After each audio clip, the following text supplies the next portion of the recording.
So I just want to show you what my friend here has done with a Ford Transit small minivan as far as a really cool sleeping system with 1.25-inch PVC pipe with various elbow joints.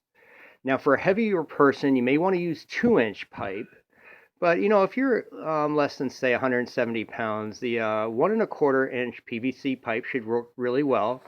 And then just a nice sheet of plywood there with a sleeping pad system, plywood flooring, nice aesthetic carpeting, just something from Walmart there.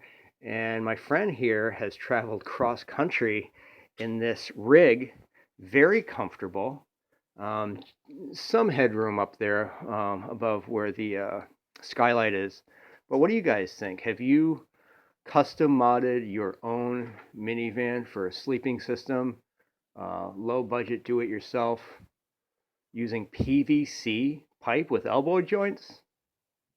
Post your comments below and thanks for watching.